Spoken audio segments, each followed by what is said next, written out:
So I just want to welcome you back again to the Looking Glass Forum, and I appreciate you checking me out on these episodes. And you know, it takes a lot in today's world to really just state your opinion, what it is, and even if you're mistaken, and even if you have a lot to learn, and you have to, over the course of time, adjust for the facts of reality and adjust for new aspects of history or new information that you hadn't heard before, so that you can really get a clear view of reality, a clear perspective of what is going on in the world around us and what is happening in life.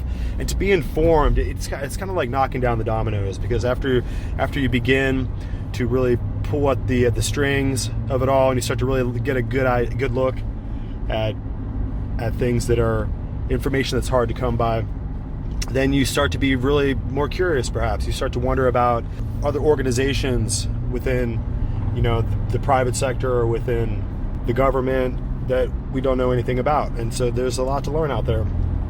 And I really want to look more. We've been discussing a lot in these episodes, and we've talked a lot about the advent and the development of the United States Constitution, constitutional government, a constitutional republic here in America. We've talked about the American Revolution. We've talked about the French Revolution and the influence of the Jacobins, who were provocateurs, to say the least, who didn't have any interest in bringing about a fair and happy revolution for France. Their intentions weren't there for there to be a wellspring of political liberty and wealth and prosperity for the nation, because they would have this huge movement and everyone would benefit. Really, it was a subversive movement that toppled the pillars that stabilized and brought balance and unity to the government, to the enterprise of the French government itself, the monarchy, if you will. And when the people who were in the know, the people who, like I said, who had an influence that was developing into communism, but the original influence, the original players were the Bavarian Illuminati and their teachings. And we talked about how that developed with Adam Weishaupt, and how ultimately figures like Friedrich Georg Hegel and the idea of the Hegelian doctrine, the Hegelian dialectic, these ideas, Rousseau. I mean, these are men who are really important philosophers who were involved with the Illuminati as an organization, and their intention was to have a back channel, a network of spies and influence within all the different courts of the royal courts of Europe, all the different monarchs, even in the Islamic and the Caliphate. I mean, they wanted their reach to extend across the whole world, and they saw how they could combine their influence and in this combination of political and financial power, they could make sure that the laws and that the policies of all the different kingdoms and realms would be in their hands. And this attempt obviously was exposed, and they had to backtrack, they had to change direction. You know, but that kind of will to power, that kind of movement towards a amalgamation of pure political and temporal power, what they would call plenary powers. And these are the kind of powers that are inherent, that they can be wielded as just a matter of de facto control over a populace. These men were high noblemen and had vast lands, vast resources, armies at their disposal, and they're vying for power all across. And you know, these are the stories of the Medici. These are the classic, legendary stories that have built huge amount of wealth. The Medici were responsible for creating a vast banking empire that's centered in Florence. So when you go back to these histories and you begin to look at how the power structure exists and how it tends to extend itself, you have to recognize that America, as a republic, as a land that would enshrine human liberty and individual sovereign freedom for each individual as an aspect of protected law, so that people could find their rights and their freedoms protected in the law, and that every man would be under this law as a matter of justice. So there would be no monarchs who could abuse the people, no tyrannical, autocratic princes who could, poison one another to death until finally someone takes control and kills off all the others. I mean, these kind of moves towards avarice and the lust for political power have to be curbed within for a government to succeed in serving its people. So our government was designed to be a government that would serve the people and would exist to make sure that no one was above the law, and that political power could be balanced in such a way so that no one could create an autocratic political rule that was not accountable, and that every transaction of power on a national stage would be limited by term limits, by legal enumerated powers, by checks and balances. It could require that a president or a leader or a senator answer for his own actions, and also for the laws that he makes, and to the people at the ballot box. So we inhere the geniuses of the founding, despite what you'll hear from the communists and the left about slave owners and about whatever you want, however you want to paint these men who are coming out of a slave-owning world, put an end to slavery all around the world. America did that. The Constitution did that. The conscience of a world populace was seared by these documents. The French Revolution couldn't do it. The Russian Revolution couldn't do it. But our Constitution and our Bill of Rights and our Declaration of Independence, most importantly of all, from tyranny and from Great Britain, from England, if you will, were documents that were created by Protestant deists. These were men who believed that the reality of God was obvious all around us in life and in the universe. These are men who understood the advent and the development of science, as far as the scientific method that was coming into place by men like Sir Isaac Newton, and even to some extent the reasoning and the intellectual development and the enlightenment of men like Voltaire. I mean, you have to understand that men like John Locke, these writings that developed this country, these ideas were an intellectual and spiritual revolution against the tyranny of the old world that had lasted thousands of years, going back to the Romans. So the idea that there was a divine right of kings was broken by our government. So these powers, this power structure there at the Vatican, who wants to coronate all the different kings of the world, their prelates, and the history of the Vatican City, or the papacy, really has got to come into view. And a lot of people out there are really good Catholics, and I really don't pick a bone with people, Catholics, if they're going to Mass or trying to serve the tenets of their religion properly. They're trying to do right by God and to absolve their sins as far as their church is telling them. They're doing what they can do in the service of religion. And it's the same way with Muslims. I don't fault them for good Muslims there in Afghanistan who bow down every day and who do the things that their religious doctrine and mores prescribe for them. And no one can blame them, because that's their conscience. They're trying to do the right thing. So I don't have a problem with Catholics.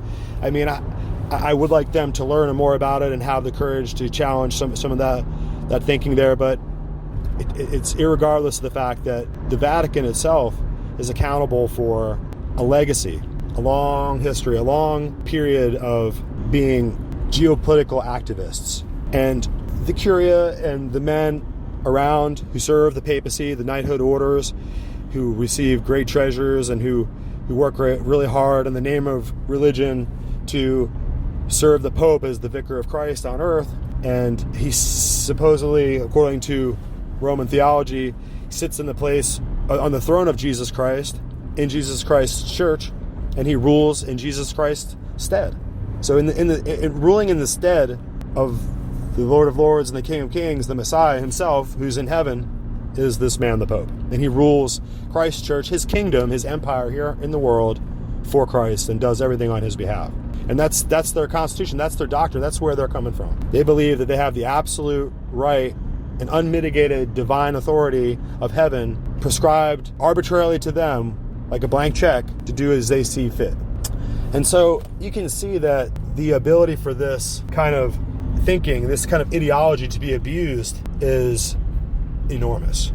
And what we'll get to see over the course of these episodes is that the enormity of the abuses these tyrants, these ecclesiastical megalomaniacs. This is a book. That's the title of a book. You should check it out. Ecclesiastical megalomania. These men who believe that they are empowered by God, or they're standing next to the man who's empowered by God and who's whispering in their ear and giving them the divine right to commit any innumerable, unlimited sins. They're just pardoned, because this is what the Vicar of Christ has the power to do. He's always had this through the Middle Ages, through the Dark Ages. The Pope has always had the power to appoint you as a saint, say a little prayer, and appoint you to become a saint in the Vatican, to be among the community of saints, to beatify you. So you will be beatified by the Pope, and so that everyone stands aside in heaven and you go up and stand up on a higher chair because the Pope down on earth puts you up. Or the Pope has the power to cast you into hell and to resign you into purgatory or into Hades.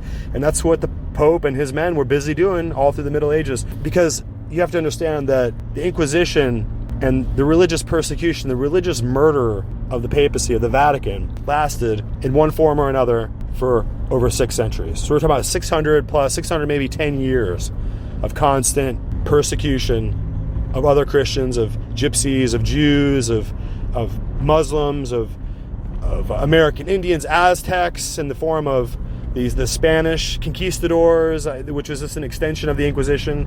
These were heretics. You see a heretic, you throw him in the fire, you burn him, you burn his family, you rip their tongue out, you gouge their eyes out. Read the history of the Inquisition.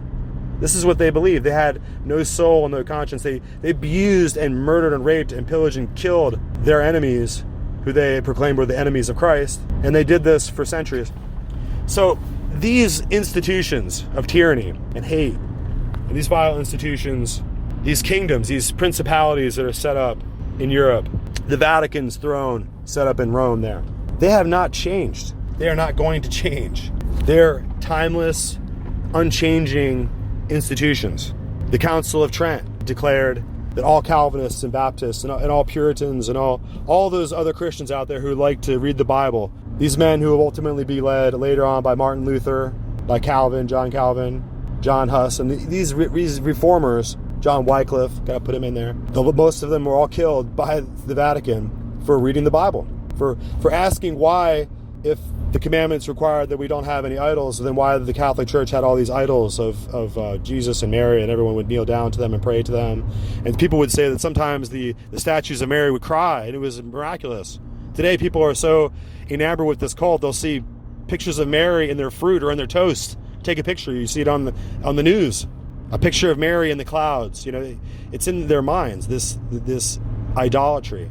And if you call it idolatry and you're pointing out what's obviously incorrect, the erroneous nature of this false worship, then of course you're a hater. How could you demean or speak ill of these different statues? You have the Mary of Guadalupe. I mean, you have people who get pissed. You have every time I'm in jail. I don't know how many times you've been in jail. I've been in jail several times, and every time I'm in jail, I see guys with tattoos who are in gangs who have rosaries around their neck, or they have rosaries tattooed on their arms, or the Mary of Guadalupe tattooed on them, because these are iconic images of holiness that bestow upon you the power of heaven. If you wear the amulet around your neck, or if you say the Hail Mary 7 times, or if you do these superstitious things, then you apparently get a special blessing from heaven, or you'll be protected.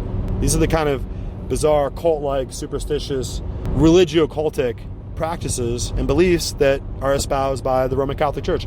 And Tetzel, that's why Martin Luther went completely nuts with them, because they were selling indulgences, future indulgences. In other words, they could give you a little piece of paper. It's about the size of $1. It was written with information and a serial number and a little words. It was like money, and you could trade it around. You could give it to other people, and you bought it. And you bought these little indulgence papers. And if you were going to go do a murder or do adultery on your wife, or to commit some future sin, you were covered. You had paid for this indulgence. You were covered in heaven. Heaven would turn away and look away as you committed this sin, and you didn't have to worry about it. You wouldn't have to worry about dealing with that sin. You go get the indulgence. The moral degeneracy of such horrible religious practice cannot be fully understood. I mean, the fact that they would treat God with such disgusting and reckless and horrifying indecency is really what it is. So we're going to talk more about this. And the Protestant ethic within America is quickly fading. The power of, on the university level and in academia, the power of, in the culture of Roman Catholic holidays and tradition is unmatched anywhere in the world. Even in places in Europe that have been Roman Catholic places for a long time, have not been entranced and enthralled by the pageantry and the decoration, the full court press of these practices within culture, so that every news channel, every media apparatus, even Google will have Santa Claus shooting over the little houses that are shaped like Google letters. It's ubiquitous.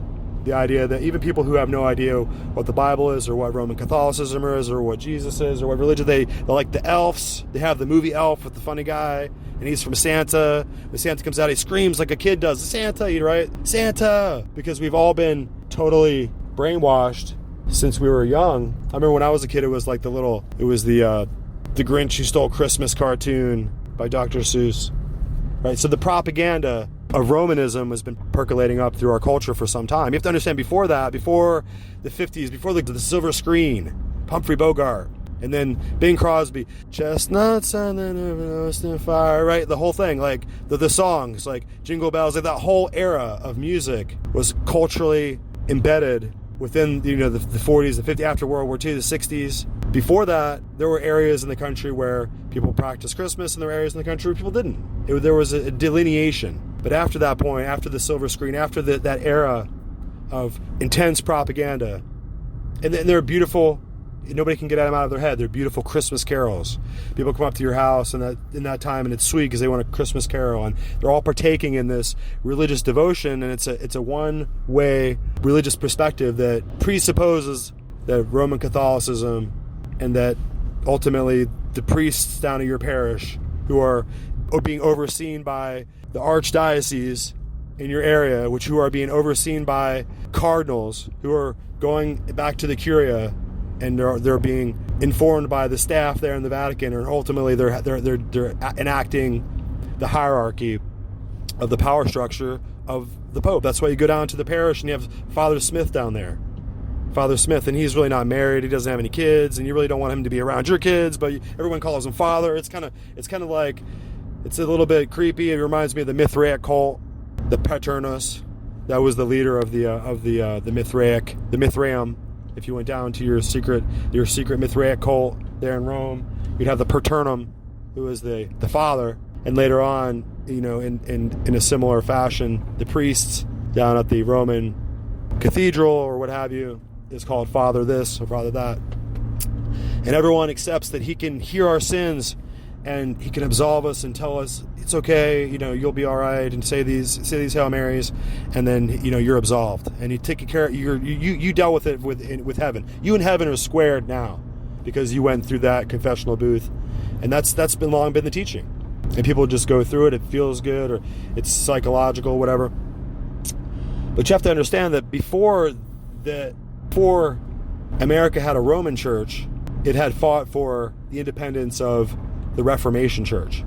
And that was the ability for the church, for the Methodists, the Presbyterians, and the Baptists to worship God as they saw fit. There was their religious freedom now. So instead of the tyranny of Europe that said you can have no other religious practice other than what the Pope offers, that's it. And if you have a different doctrine, then that's heresy, and then we bring the Inquisition and storm in your house.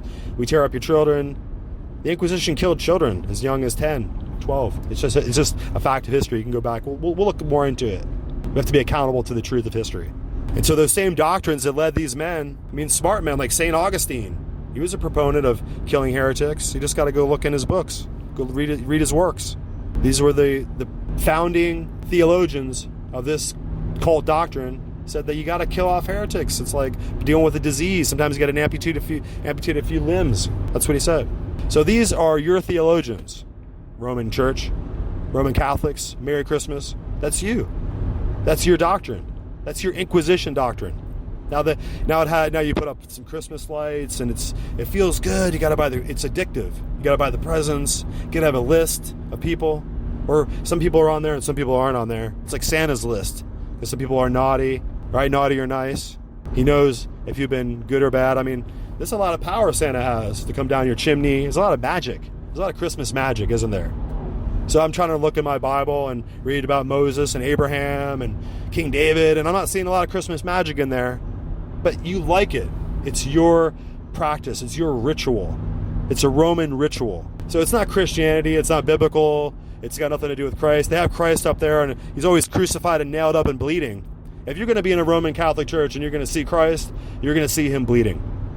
You're going to see him looking very sad with the crown of thorns in his head, and you know, there he is, punished, constantly being punished. He's painted that way. He's chiseled into marble in the most horrifyingly beautiful way, with, you know, Michelangelo techniques, right? Are you going to be up there sculpting the suffering Savior? That's all you get. You don't get him enthroned, you know, anyway.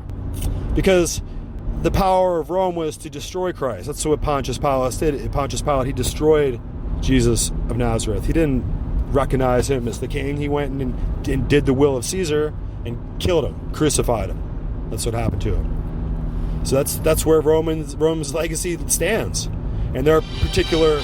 So in order to kind of like bring us full circle and introduce this episode, we have to talk about what is underlying the history, what is really in the background, the prequel, the precursor information that defines what's happening in the history regarding Abraham Lincoln. So we have to understand that for centuries, for many centuries, each succession of the papacy, each new pope took on and was enthroned and enshrined with the power to become the vicar of Christ and to rule Christ's political kingdom, Christendom, on earth. So all the different kings, all the different Holy Roman emperors, all the different political principalities that the Vatican would set up and tend to, and if they were disobedient, then he would tear them down. And this was for the furtherance of the temporal power of the Pope. So you have to understand that the doctrine of the spiritual and temporal power of the papacy becomes into focus at this point. And we have to recognize that he wasn't just some kind of preacher over there, some kind of bishop there in Rome, just taking care of his flock there in Rome. He had built up the papacy, each individual subsequent pope had built up an accumulation and growing amalgamation of different fiefdoms, different titles, and different extensions of his political power here on earth. So he had the right, in their opinion, according to their legates and their scholars, to rule over every kingdom on earth. So every single principality in Europe, every single crowned head had to bow and kiss the ring of the Pope as an extension of the Pope's political and spiritual power. So the Pope wasn't just a spiritual leader, he was a political king also. And he considered himself to be King of Kings. So if anyone went against the policy and the political machinations of the papacy, then you could expect that the different kings who were obedient to the Pope will go to war with you. In this case in point, everyone knows this about history, that Elizabeth I, Queen Elizabeth there in England, was a Protestant. She read the scriptures. She learned doctrine of the Baptist and the Puritan Christians from the Protestants about the salvation through faith and not through works. So there wasn't some kind of prescribed rituals, some certain holidays, some certain church that you had to belong to, some certain priest you had to confess your sins to. Your personal relationship was private between you and God. That's what the whole Protestant movement was about. It cut the Roman church, the priests, and the Pope, and all the cardinals, it cut them out of your religion. It cut them out of, you would go and pray to the Lord yourself and seek the Lord on your own without a priest. And you would confess your sins to the Lord on your own without a priest. And you would no longer, and since you would become the person who was the high priest of your relationship with the Lord, then you would no longer need any of those trappings and distractions that were presented by the Roman ecclesiastical power that had built itself up by enslaving people by religion. They enslaved people by the idea that they needed to pay for their own sins by whipping themselves. Many monks, many orders of monks and friars would have to wear sackcloth their whole lives and eat porridge and live in a an abbot, and they had to shave their head, and they would whip themselves in order to try to expiate some of their guilt, their sin guilt. So when they would go to purgatory, because everyone would have to die and go to purgatory, where they have to burn in the flames of purgatory, and that was where you would purge. You would purge all your sins in purgatory before you could go to heaven. So people were terrified of dying because they didn't want to go into purgatory. They believed it's like the Greco-Roman Hades. If you ever watched that Disney cartoon Hercules, they had James Wood was the Hades guy. Anyway, the whole point is that there is no purgatory, and you no longer need the Roman Church to be involved in your relationship with the Lord.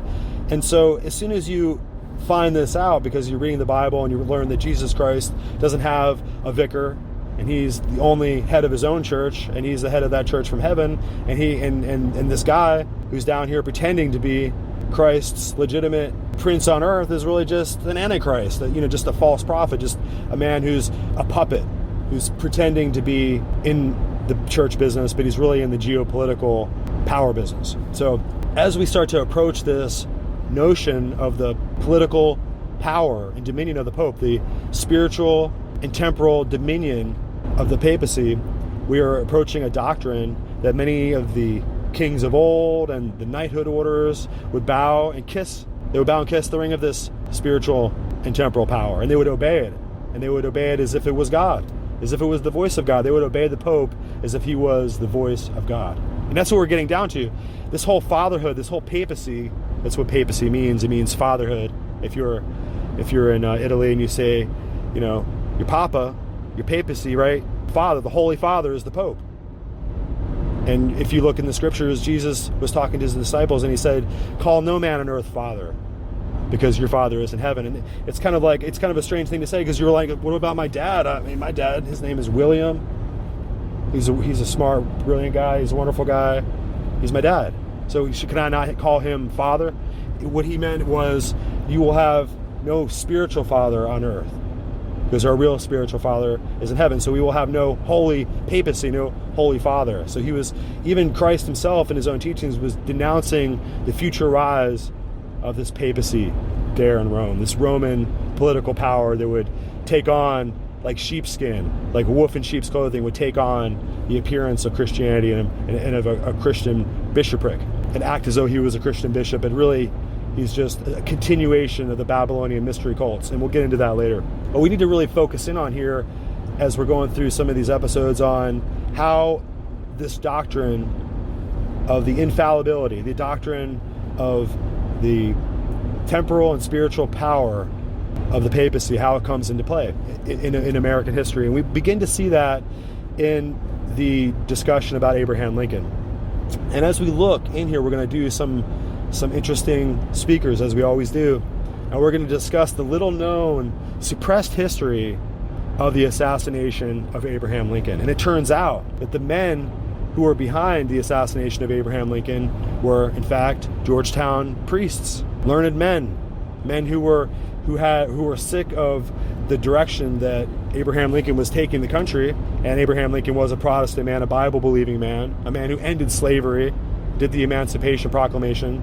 He's a really prolific polemoth of a man, and he was hated by the Vatican, and he was hated by the priests of Rome, hated with a white-hot hatred, that, in so much as that they would go as far as to even work to have him killed by their emissaries and by their servants. And that's exactly what they did. And again, we'll see the Jesuit order lurking in the background of the killing of this man, this profound, when he was shot in Ford's Theater.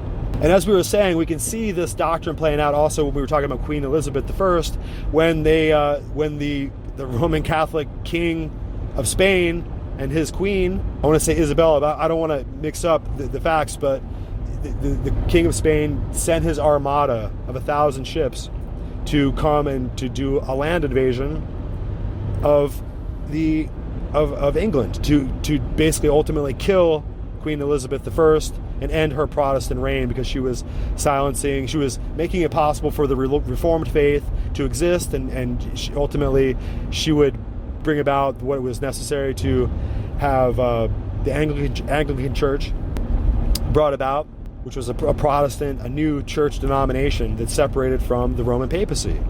That's what the King of England, Henry Tudor, wanted to do. He wanted to set up his own English church. Why should England have a Roman church, an Italian church? That was the question. Why should Florida have a Roman church? Florida's not Roman. But no one asked that question. They just go down to the Roman Catholic Church and they participate in Roman rituals, and they just take in, and they're imbibed, and they ingest that spiritual poison into their system, and it's sweet, it's gumdrops, it's candy canes, and they don't understand the occult doctrine that's in play. So ultimately, the Spanish Armada was sunk and it failed, but it showed the intentions of the Roman papacy, that they were going to bring Queen Elizabeth back into control, and they were going to put a new king on the throne who would serve the Pope, because she would not. So, and if you watch the movie, the Golden Age, Queen Elizabeth, she even says, the actor, brilliant woman, she even says her lines in the movie. She says, in the bows of those ships in the Armada that are coming, in the bows of those ships is the Inquisition, and they were going to bring the Inquisition straight to England. So there would be people being burned at the stake, heretics being rooted out, people being tortured to recant and to point at other people who were involved in their heresy, and so you can imagine the psychological terror and the absolute psychological trauma that goes along with the Inquisition, when your limbs are being pulled out and your fingers are being pulled off and your feet are being burned. Your feet's literally being held to the fire. Hold their feet to the fire. That's what Sean Hannity likes to say every night on the news. You got the Republican Catholics, and you have the Democrat Catholics, and they pretend like they're fighting each other. But in the end, it really just builds up the power of the Georgetown set. So let's talk about the papacy. This is something you're not allowed to talk about. This is no-go. This is the kind of discussion that gets you on a list. And ultimately, we're going to do it. We're Americans. We're going to challenge the power of this jewel-encrusted, megalomaniacal ecclesiastical order that we have to look at. And ultimately, we have to look at, what did George Washington say about the papacy? What did Thomas Jefferson say about it? What did these men who are building the democratic system here, this democratic republic, what did they think about the Inquisition? They were building a place where we were free to have our own religious point of view. It was protected under law. It was a place where you could not have men burnt at the stake for heresy. It was illegal. You would never have an Inquisition under the U.S. Constitution. You could face your accusers, so people couldn't just snatch you out of the dark of the night and arrest you and disappear you because you were called a heretic. Those kind of absolute depravity and miscarriages of justice, those kind of religious persecutions and religious murders were going to be done away with under this new system of political liberty that we would see here in the Declaration of Independence, ultimately away from the tyranny of a Catholic king, and ultimately we would fight to the death for our right to rule ourselves, for self-rule. So we're going to go into this episode, we're going to discuss the suppressed history of the assassination of Abraham Lincoln, and what you won't find out even when you go and watch Robert Redford's movie, because really ultimately the first woman who was ever hung was the mother of one of the suspects there, who we'll talk about, and she was actually involved implicitly in planning and enacting the assassination, and helped them escape and everything. That's why she was hung, because she was actually involved as a traitor in having her own president killed in order to serve the whims of the priests and ultimately the papacy. So we're going to get into that, and this is probably something you never heard before, so now it's an opportunity for you to learn something new and expand your mind out of the darkness of ignorance. Okay, here we go. So we can track with the program here. This is David Mold, and he's doing an interview here on a program called Layman for Religious Liberty. It's not my case. It's a case that was first made by one of the 9 men that sat on the military tribunal that executed the conspirators in the Lincoln assassination, Brigadier General Thomas Harris. He wrote 2 books on the subject. There have been others written, one by a former Roman Catholic priest, which concurs. But before we get off on that, I feel the need to apologize here to apologize for taking so long on your program last week to develop the thought that when I speak about Catholicism, I speak about its history, I speak about its dogma or doctrine, and not necessarily about its people or personalities. I do believe that there are genuine Christians in all denominations, including the Roman Catholic Church, people who love humanity, who would give their lives for humanity. However, on the matter of the traditional dogma of the Church and its bloody history, that any student who took the time to look at the 1500-year period beginning from Justinian's lifting of the Bishop of Rome to being the head of the church to 1798 when Napoleon took the Pope captive. Anybody who spans that history and looks at the estimated 100 million heretics that were slain by the Roman Catholic Church has to conclude that there is something fundamentally and diabolically wrong with that institution. When I said it was the epitome of evil, I meant it. Now to Lincoln. President Lincoln's assassination. One would first have to go to motive before one goes to the facts.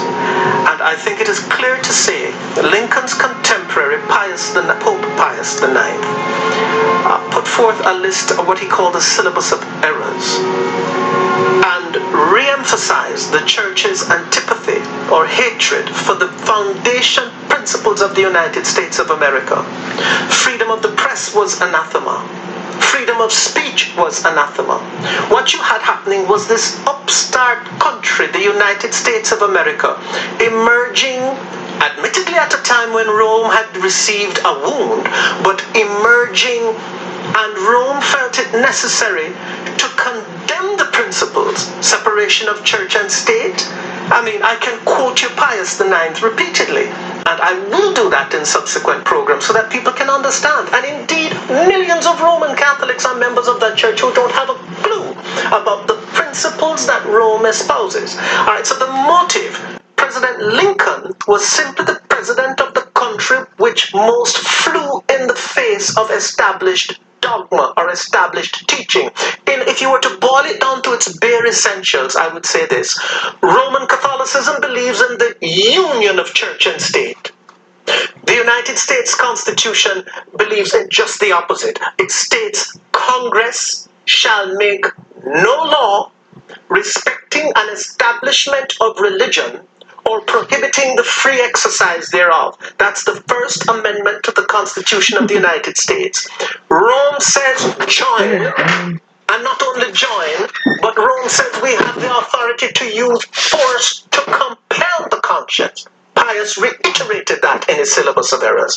The United States took the position that based on the lessons of history, wherever you have a union of church and state, and by the way, which is why we ought to be very careful about any movement in our country about placing political power in the hands exclusively of Christians. I may not have said that correctly, but if history teaches us any lesson, it is that where the church gains political control, blood inevitably flows. That, unfortunately, is the sad 1500-year history of Roman Catholicism. The facts about President Lincoln are this. Lincoln defended a former Roman Catholic priest by the name of Charles Chiniquy in the 1850s. I mentioned that last week. Chiniquy broke away from the Roman Catholic Church. The Catholic bishop spread a lot of lies about Chiniquy. One of them included rape. And Lincoln defended him. The night before the verdict was read, somebody's conscience bothered them in Chicago. They came to Urbana, Illinois, and confessed that the whole thing had been a scam by the bishop. Lincoln and it's recorded in Chiniquy's book. And by the way, why aren't these books available to us today? Actually, one of them. Why can't we read? Rome's responsibility. No, this book was written by Brigadier General Thomas Harris, but believe it or not, his bigger work is actually much more thrilling to me. You know, his major work goes into so many things. It is a known fact. If you go to Surratt House today in Maryland, this is the boarding house. The United States government traced the plot to the boarding house of the Surratt. It was a Catholic boarding house. In fact, where's the original wanted poster? Let me show. On the matter of President Lincoln, we need to understand one concept further, and that is the concept of counter-reformation. To undo the things accomplished by the Reformation. Now, unfortunately, most people don't even know Old Testament history and can mark out the defining points in the history of the Jews, let's say, and the creation of man and so forth. But there is just tremendous gap in knowledge from the point at which Christ ascended to the point at which he's to come. You know, let's say 2,000 years have gone, and most people don't even have a concept of what the Protestant Reformation was, you know, and it's unfortunate. But going back to Lincoln, President Lincoln, it was most of the 8 people were tried, okay? 4 of them were hung by the United States government. If you go to the original wanted poster, issued within days of Lincoln's assassination, there it is, all right? Yeah. You will see there 3 people. David Herald, who gave himself up. John Wilkes Booth was killed. The 3rd man, John Surratt. Let's take the case of John Surratt. John Surratt fled, and he was educated by the Jesuits, okay? Okay. All right. As was Fidel Castro. And we can get into that at a later time, as to who really is running the show in Cuba and why. Okay, and who brought him to power. Okay, but let's stick with Lincoln. Yes. Abraham Lincoln's conspirators, or the conspirators in his assassination, 4 were hung. 4 went into prison in what they call the dry tortugas in Florida. Surratt was traced by the State Department from the Ford's Theater to Burlington, Vermont. At Burlington, Vermont, he took a ferry over to Montreal. Bear in mind, this is the man. All of America is looking for these 3 that you see on the wanted poster.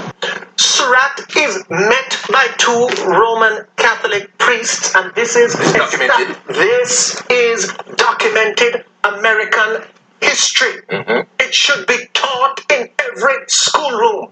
Rome has succeeded in hushing it up.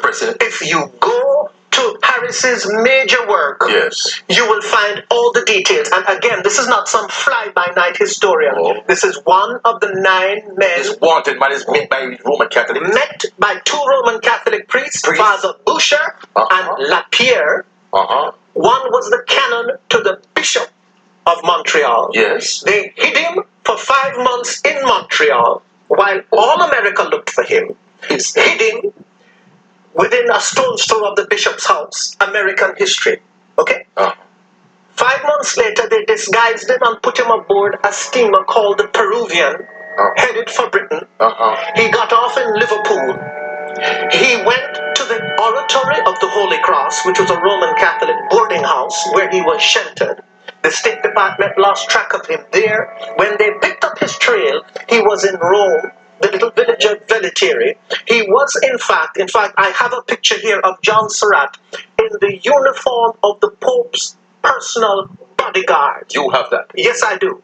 When caught by the State Department, here is John Surratt, and by the way, his boast. But here is Surratt. This was his boast on board the Peruvian. Let's give a close-up to this. This is the man. This is the man. We killed Lincoln, the nigger's friend. That was the boast. And all of this that I'm telling you. If you want good reading, the transcript of the trial of John Surratt. So we're just going to leave the discussion there, and you can see the history of the background events in this whole discussion are very well nailed down, and they can even go into the transcripts of the trial, and you can see in great detail how much the Roman Catholic hierarchy was involved in this conspiracy to make sure that Abraham Lincoln would be killed. He had accomplished a lot already. I think it was a matter of a vendetta at this point, since they put at risk so many different assets and went to such great lengths to just have him offed. I think the Vatican and the Roman power structure was absolutely furious with Abraham Lincoln.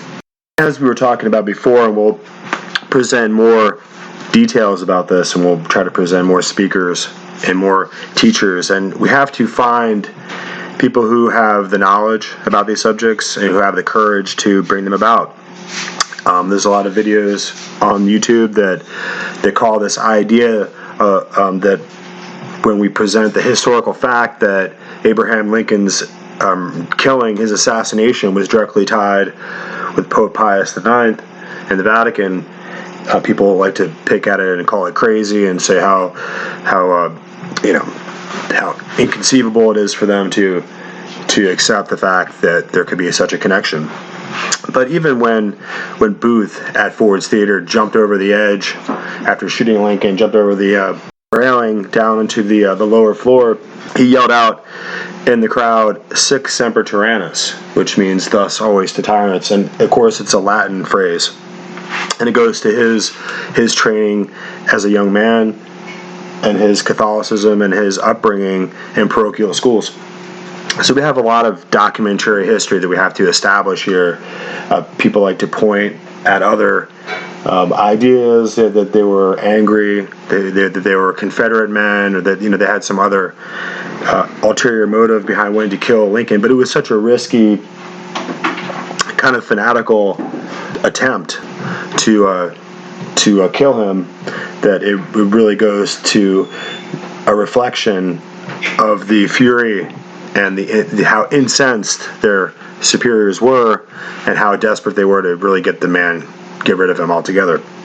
And it goes back to the infallible doctrine, the doctrine of the Pope's spiritual and temporal power over all the world, over all kingdoms and all nations, and his right to ultimately kill kings who are not obedient to the Vatican, because they're the Church of God. They're the righteous pathway by which people absolve their sins and go to confession and take communion and do all their sacraments. So the power and the prestige of the Church is omnipotent in their mind. It cannot be questioned or cannot be resisted.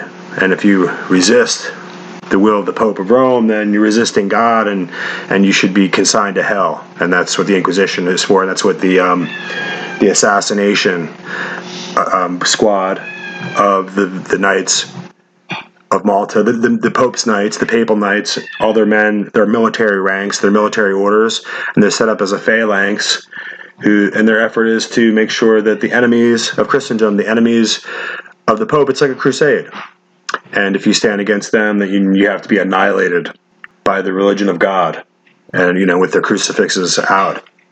So we have to discover more about these doctrines, these geopolitical military doctrines that are underpinning the supposed religious presentation that we see, the sanctimonious and polished pageantry of them and their silk gowns and their gold jewelry, ultimately enriching themselves off the religious superstition and the supposed sorcery by which they hold other people's families in hell or in purgatory. So you're going to say extra mass, you're going to pay the priests for high requiem masses so you can they can do their magic on and they do their thing, and then supposedly if you do that enough times, you'll build up enough merit within the church to get your dead relatives out of purgatory.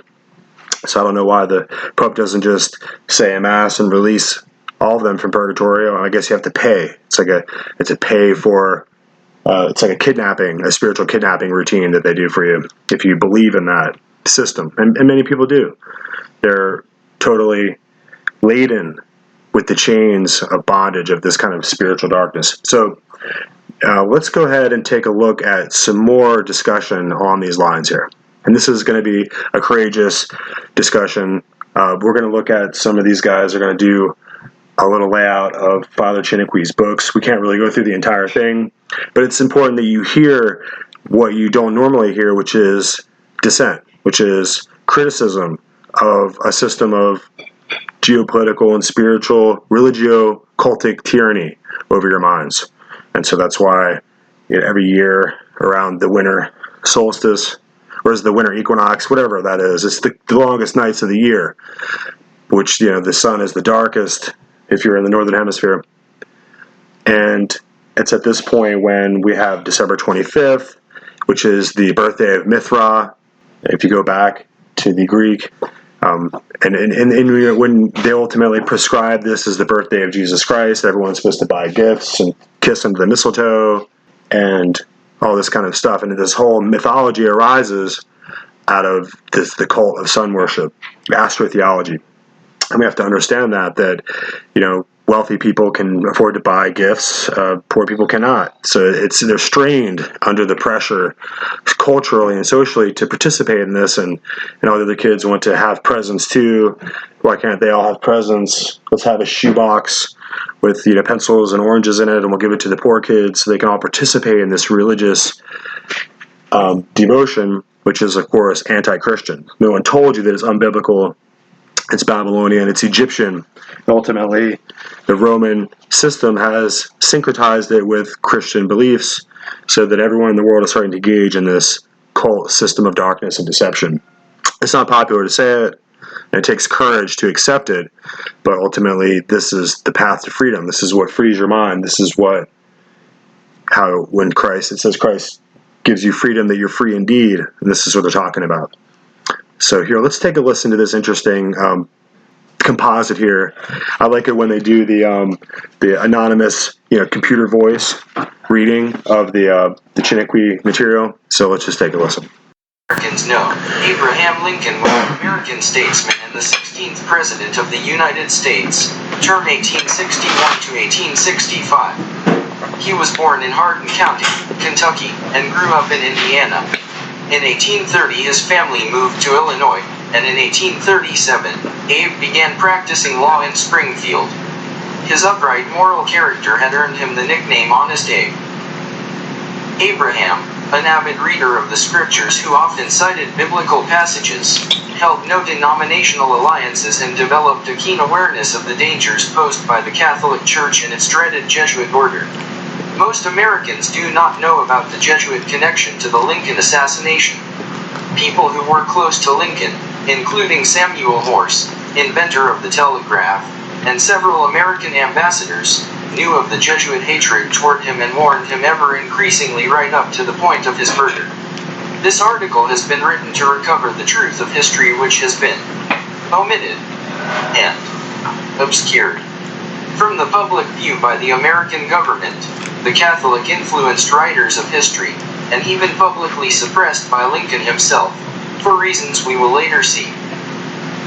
You may all realize that a leopard does not change its spots, and this Romish predator just waits in the grasses for the prey to come unsuspectingly along. You may not see the danger now, and when you finally do, it is too late. The modern Catholic Church and the Jesuit order are outwardly very docile and seemingly benevolent. They have lured society into a deep sleep. As the writers of our history books and as teachers in our schools, they have all but erased the jaded, wicked, past, which is a testimony to their true character. It is our hope that this publication will wake some from their learned ignorance of the truth. Much of the quoted testimony against the Jesuit order that we will present here is from Charles Chiniquy, a Catholic priest, who befriended Lincoln and warned him of the Jesuit plot to take his life. We will quote heavily from Chiniquy's book entitled 50 Years in the Church of Rome, available as a free download in text format by clicking here. Chiniquy gives us a reason why he wrote his book exposing the wicked deeds of the Catholic Church, a reason which should be even more pertinent to us today.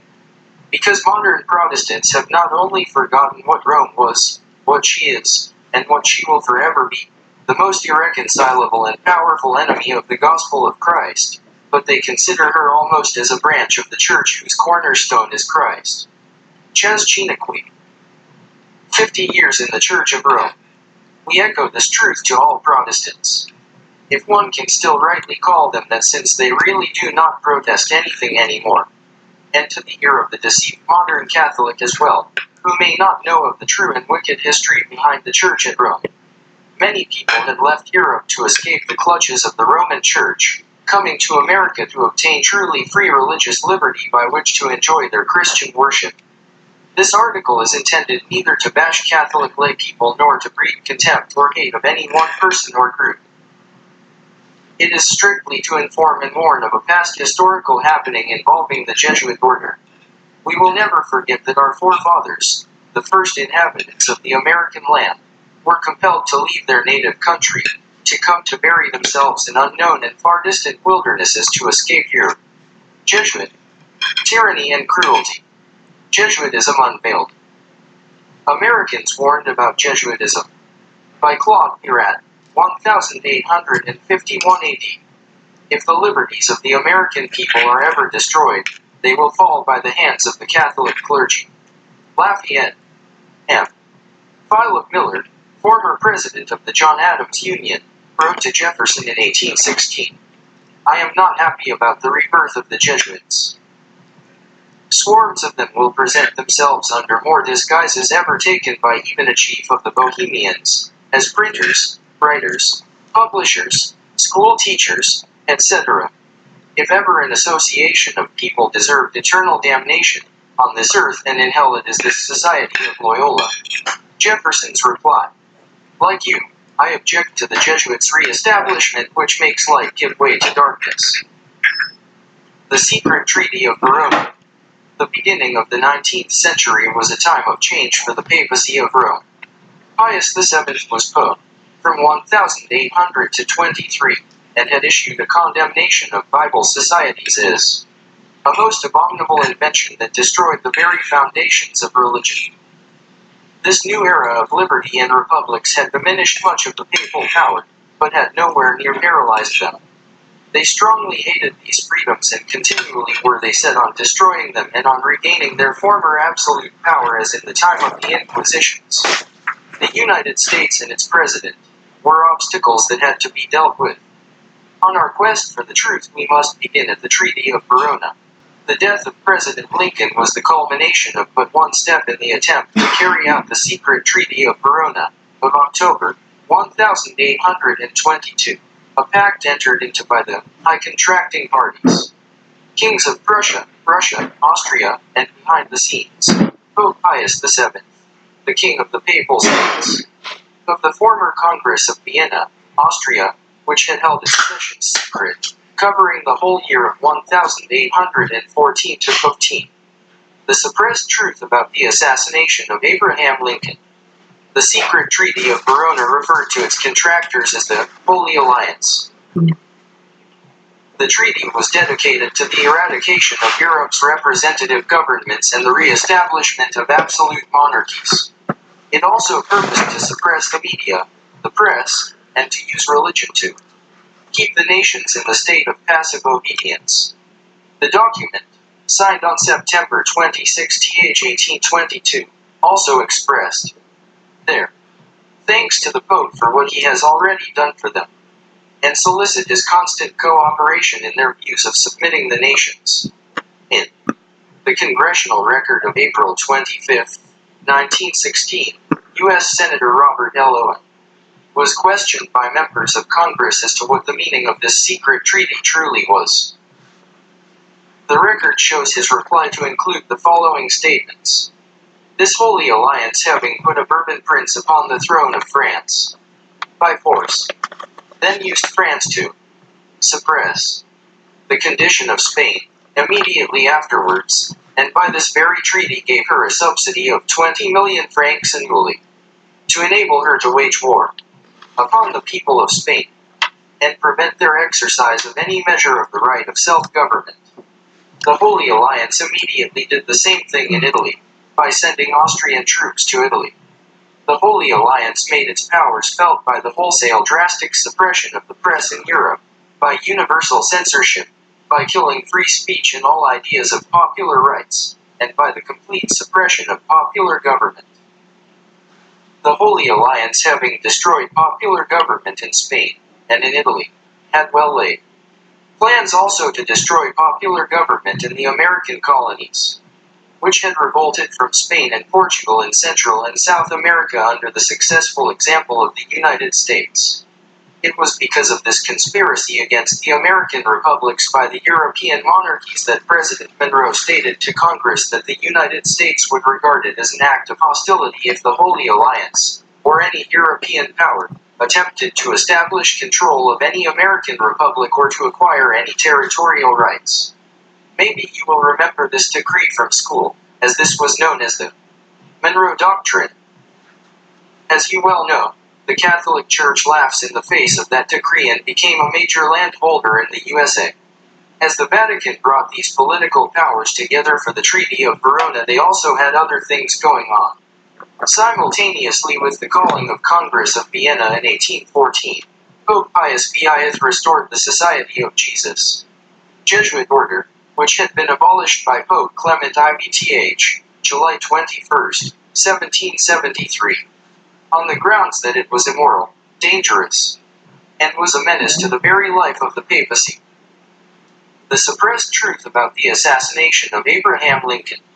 It is interesting to notate that this Pope Clement IV, who had banned the Jesuits, was promptly poisoned for his act. The reactivation of the Jesuits was carried further through the next Pope, Leo XII, papacy from 1823 to 29. The Jesuit Oath. The execution of the treaty's plans was placed under the watchful eye of the Jesuits. The equality of all men taught by Christ has always been hated and feared by the Jesuits despite all their protestations of supporting Christianity. The plans laid by these men are very long-range and quite detailed and have but one goal. It will be well for the reader to understand that the Church of Rome, with its 16 centuries of intrigue, plans 50 or 100 years ahead. The ultimate goal is to throw the lever of time back by restoring the Pope as the universal arbiter, from whom all the rulers of the earth must receive their authority to rule, as during the Dark Ages. The suppressed truth about the assassination of Abraham Lincoln. The treaty was clearly a political extension of the Jesuits' own motives involving the obliteration of all Protestant governments. So we'll just leave that there. And you have to understand that when we do these kind of deep dives into the historical record, it takes us back in a different direction, because we have to go back to the 1860s during the Lincoln period. We have to look forward and back, and we have to look at what was happening at the time and what kind of geopolitical, historical power players were on the scene and what their motivations were for the previous 100 years going forward and what their intentions were for America. And it seems to me that they had no interest in allowing popular self-government to exist and to continue to promote this idea of liberties for all. Back in Europe, it was the king who had sovereign liberty, and then all the vassals and all the peasants and all the people that were just living there, the serfs on the land, would just do what they were told. They would never learn to read or write or develop, or they would never grow. They would never leave any property or any assets or rights to their children. And so the American Revolution had overturned all this. So we need to understand that America isn't just another country, it's an idea. It's an idea that stands in contrast with the Dark Ages and with the tyranny of the divine right of kings. And you can see that if you look at all the papers, and you go into your local store and you look at your tabloids, you can see that there's all the beautiful pictures of the Duchess of York and the Duke of Wellington and the princes and princesses and Kate Middleton and what's going on with Prince Harry and Meghan Markle and the Queen, and there's never any criticism of those people, because ultimately those are our creditors.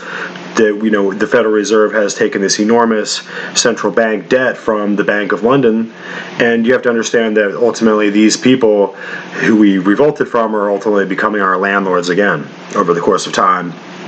And you need to recognize that their idea about individual liberty and a constitution and protected rights don't really have any staying power in their mind. Ultimately, they're preserving their legacy, their throne, and their economic position for the future when this experiment in human liberty and individual political independence should collapse. And they've been working very hard to make sure that happens. And that's what we're dealing with today. When you look at the confusion over the election, when you look at the confusion that's being created over COVID-19, where people are being completely unhinged when they see someone who has a mask or doesn't have a mask.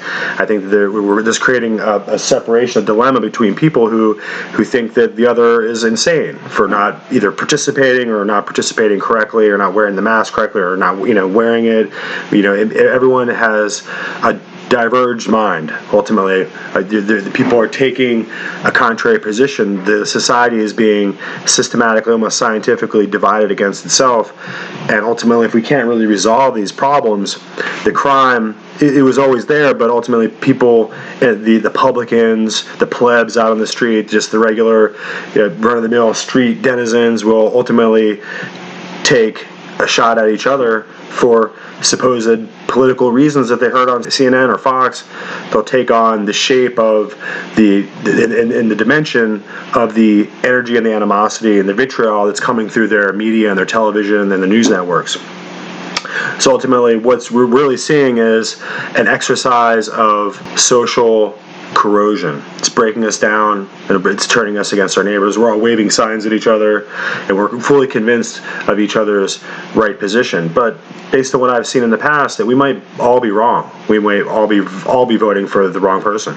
So we need to take a closer look at what is at stake and the dynamics that haven't changed, the unchanging canon law of a 15, 16 year, I know they like to say 2,000 year old because they want to have a church system that ties back to Christ.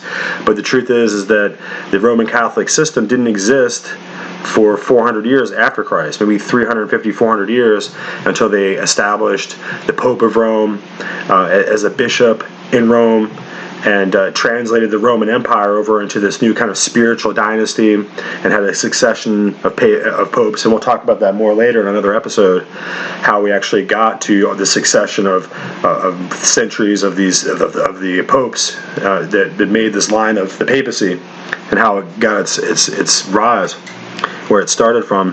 But ultimately, that power structure, it was begun by Julius Caesar, stood in place and kind of took on the veneer and the vernacular of a Christian bishopric or a Christian church, and ultimately arose among all the Christian churches of Asia and the Greece and Pergamos and different areas in Judea, just different areas around the ancient world where there's different churches in Damascus and different areas.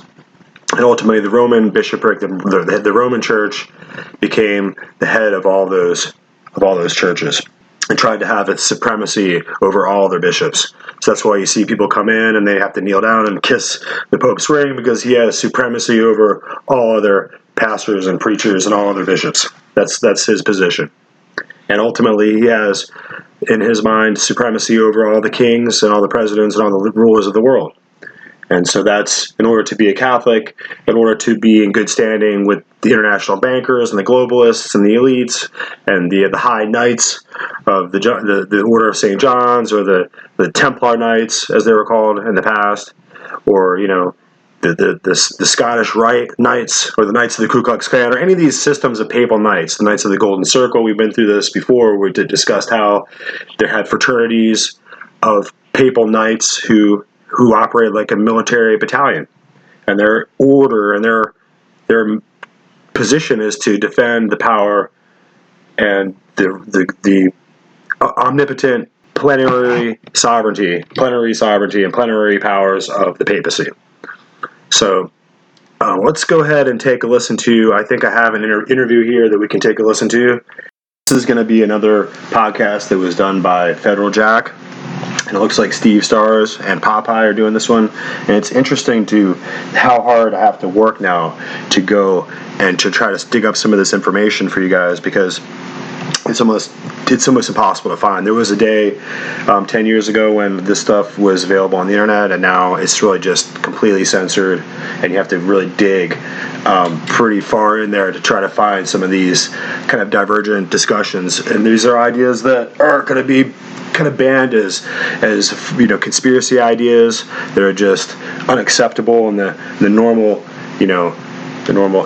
academic world or whatever. And you won't hear these kind of points of history put together in this way, and you won't be able to find it. So that's why we're really doing this. We're really trying to make sure that we bring this information out and proliferate some of the information that's being lost. So let's go ahead and take a listen. Today, I wanted to put together, at least record the audio and then put together this video for everybody, because there's a lot of very, very important, good information coming out. So, Steve, I'll shut up now and go right ahead and tell the listeners what you were telling me. And I would say pretty much start back around like the beginning where you were telling me about John Surratt and everything else. Yeah, we've in the past, we've done some shows that have talked about historical events, and a lot of people think, well, that's kind of interesting history. But we always try to relate to what's happening right now and how we got into this terrible situation as history progressed. And one of the darkest moments in American history, which really was a foreshadowing of the Kennedy assassination, was what happened with Abraham Lincoln at the end of the Civil War and the assassination of Lincoln. You have to understand how these events came into play. We can talk a little bit about how the war took place and the banking powers that wanted to rip this country apart. I believe it was Bismarck who had said many years after that the banking cartels of Europe wanted to tear the United States apart because they foresaw it becoming a major superpower, and they didn't want the competition. So the bankers were actually backing both sides of the war, of course. But primarily in the South, they wanted to expand slavery. Yes, slavery was a dead institution agriculturally in the South, but they were looking at mining, and mining was very big. Remember, England had suffered under their gold standard, and the economy had gone very badly. But when gold was found in 1849 in California, all of a sudden it began to revive the capability of backing currencies by gold, and so there was a big gold rush, and there was mining all over the New World, especially in Canada and the United States. And here was the place where you wanted slaves because they could work around the clock, 24 hours. I mean, in an agricultural situation, they could plant and harvest, and the rest of the time you have to take care of them. So slavery was dying in the South.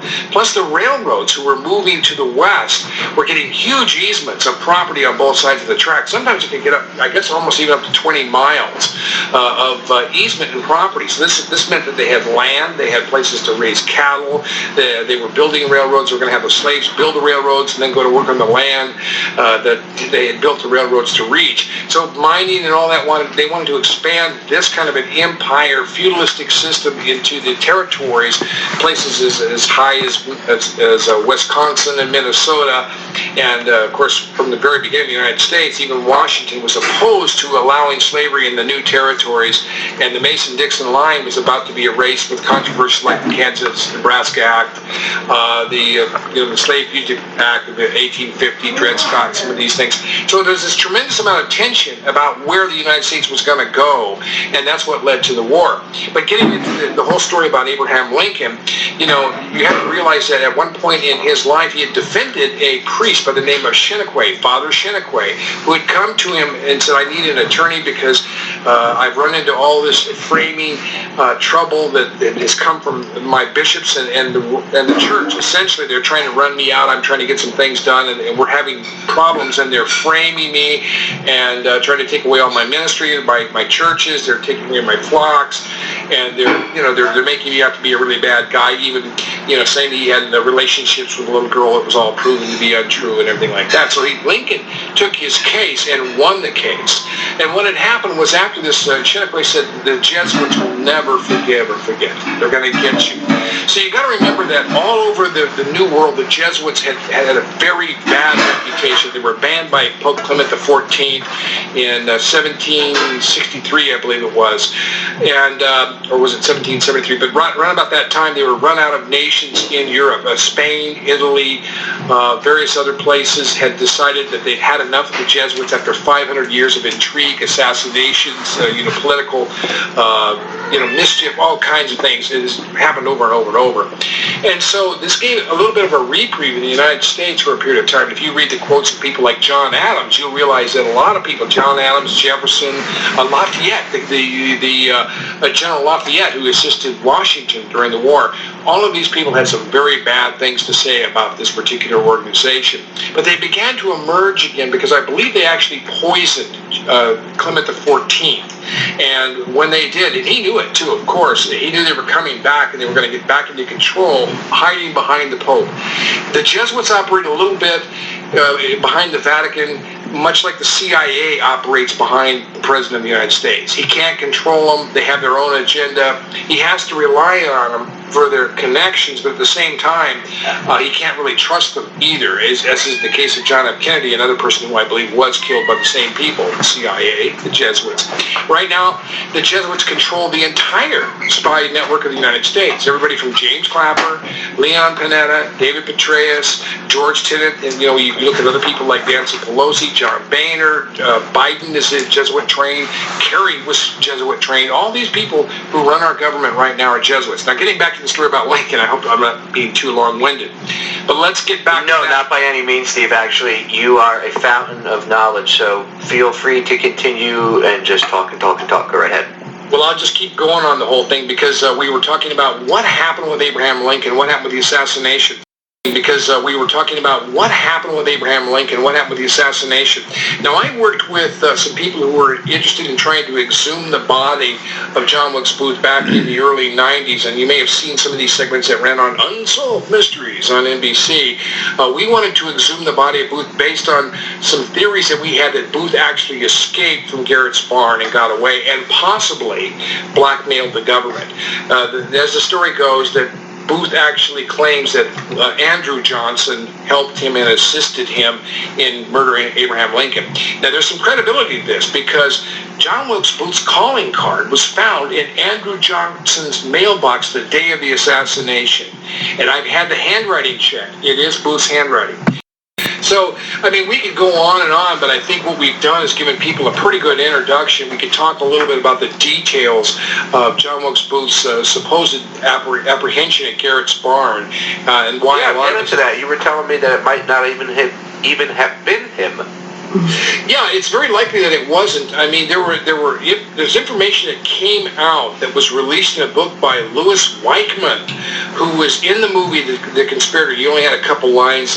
John Surratt hated him because it turns out this fellow was also going to a divinity school, but sort of broke ranks with the whole thing, became a government testimony agent, or he was a state witness in the trial, and was identifying Booth as being involved with the Surratt family and the boarding house and what was going on with this little group of conspirators there. So it turns out this guy worked at the War Department. It's odd, the coincidences of all this. But his book was held back. It wasn't even published for 75 years or a long time after that. I think he wrote it in 1902, and it was released, it was finally published in 1973, his whole account of the assassination.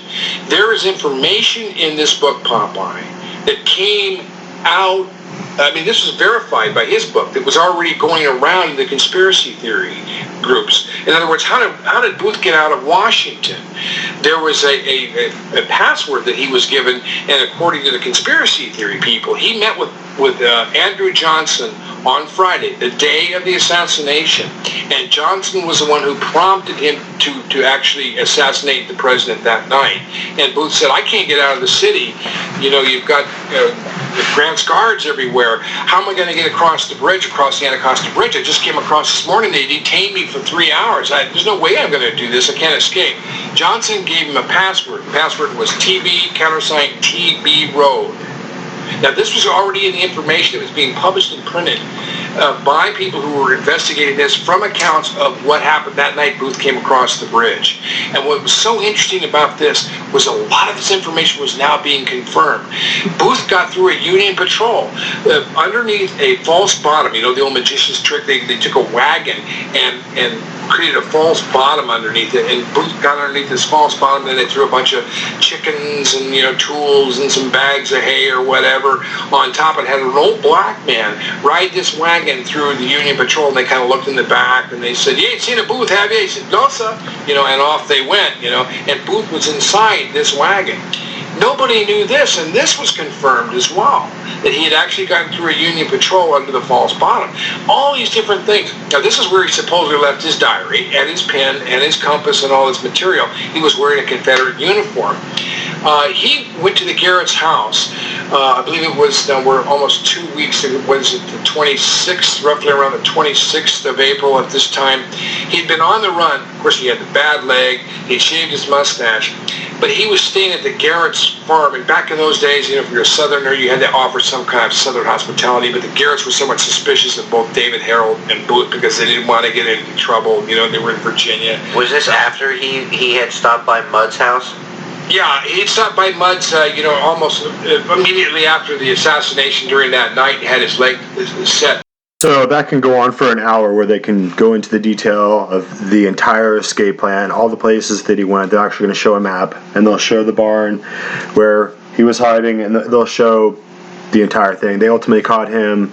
The other one, he got away. He made it into Canada, and then ultimately he made it to England and into Rome, and we were hearing that entire discussion earlier on. So Booth gets caught. John Surratt goes, and he ends up in the Pope's Suave army, which is the Papal Guard. Those guys who wear those funny hats and march around. It kind of reminds me of like the Wizard of Oz with the Wicked Witch of the West, when you have those guys come through and they're like, oh, oh. It's like, it's the kind of ancient medieval system that's been in place forever, right? So ultimately, the John Surratt is found out. Our agents, I think it's by divine providence, ultimately find him, track him all the way, almost like a surveillance and intelligence operation, and an espionage route. They track him through Europe, and the American agents ultimately arrest him and bring him back to stand trial. And from what I understand, he actually gets a hung trial and a mistrial, and ultimately he drags out for a long time, and he actually survives. And I don't know, is he hung? I don't think he is. I think John Surratt, by the power of the legacy of John Carroll, which is left. Ultimately Washington D.C., the District of Columbia, was set on John Carroll's farm, right? So John Carroll was the important. Was he a Jesuit?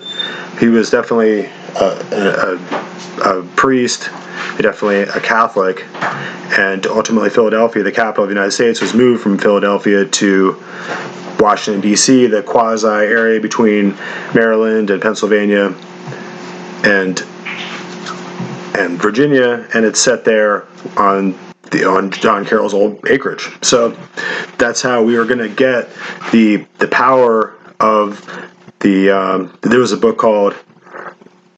It's called Washington in the Lap of Rome, and it's a book by Justin D. Fulton, and it goes and describes how this new capital, this new District of Columbia, which really isn't a state, it's just a quasi-territory. It reminds me of the city of London, which is in London City. It's the banker's quarter mile, and it's ultimately like the Vatican city-state. It's just kind of like a district. It's a quasi-sovereign zone that was established and ultimately became the center of this American empire. Ultimately, we used to have states' rights, and it was the states as nation states who had the supremacy of law and power. And ultimately, after Lincoln, he created the war powers and created the first. When the president uses executive orders, that all began with Lincoln, because the quorum of the Senate and the House of Representatives was broken when the Southern senators and the Southern representatives left, and so the actual quorum of our legislative body was broken, and Lincoln had to use executive powers and use presidential authority that wasn't given to him under Constitution, because it was an emergency. These are emergency war powers that he took up. And ultimately, he never got to repair it. He never got to repair that breach within the checks and balances of our governing system.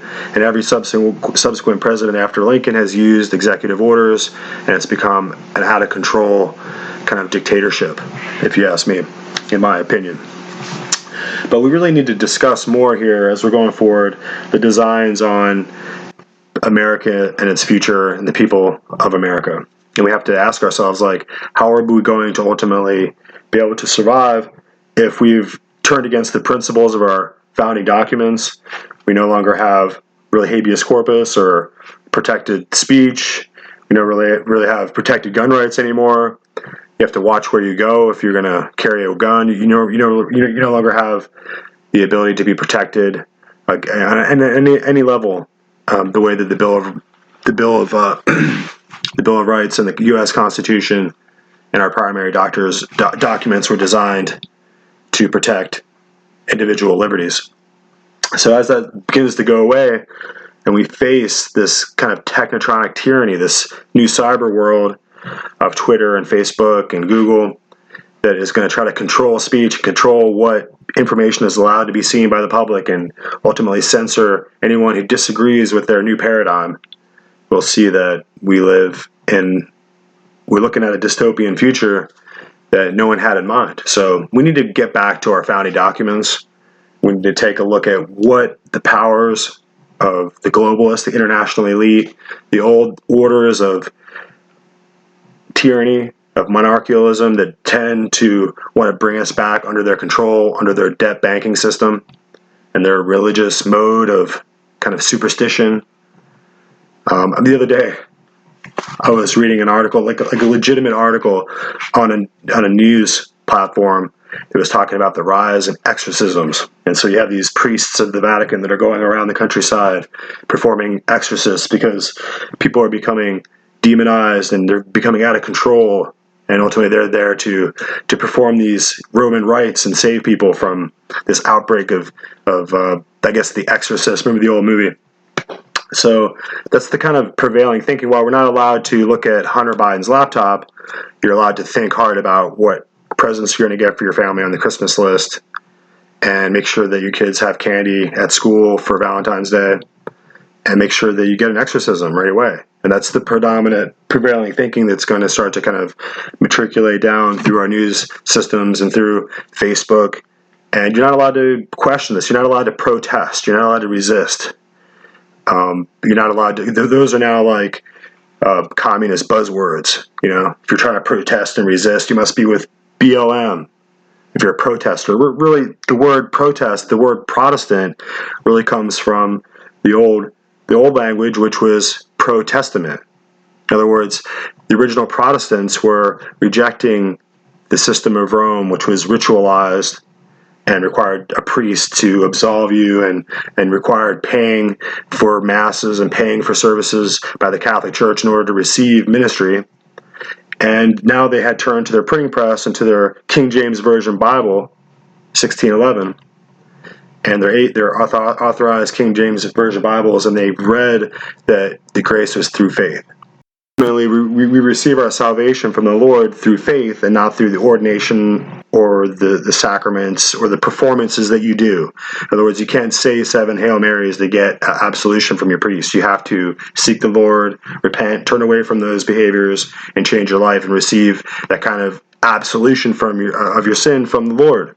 And that's where you go to, you pray. That's what the Lord taught people to pray in the Testament, the Pro-Testament. That's what the Protestants were fighting for. They weren't protesting anything on the street, which is a new kind of way to use the word. They were positively affirming that they believed in the Bible alone. So sola scriptura, Pro-Testament, protest. That's what Protestants were all about. And ultimately, our resistance against the papacy, because of our pro-Testament Protestant position, made us enemies of the state, and that's what we've long been. So ultimately, my acquaintance, Eric John Phelps, is an extremely controversial fellow. I've heard people out there saying they call him a racist. They say that his positions about geocentricity are very weird. They say that he is a Jesuit. They say all kinds of things about him. I spoke with him plenty of times. He's highly intelligent. You really have to go to the essence of Jesuitism to understand that if Jesuits are going to secretly teach on Protestant pulpits and pretend to be Protestants, then you really can't question the motives of a man in his heart. You really can't see what he does privately and watch everything and see how he prays and see what his real heart is.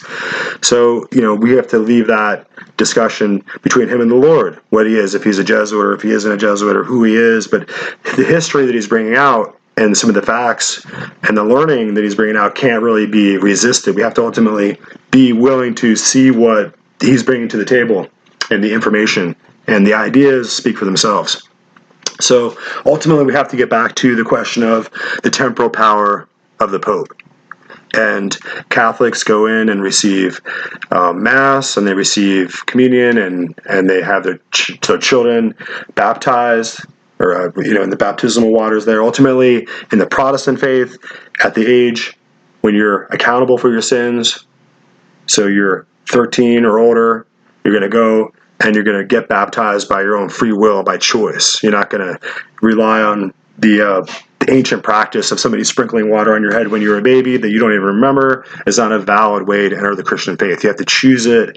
Like Jesus Christ, you have to go down into the water, and you have to be with a pastor that you ultimately trust, and you're going to commit your life to the Lord through this act of baptism, and that's something you do when you're an adult, not a baby.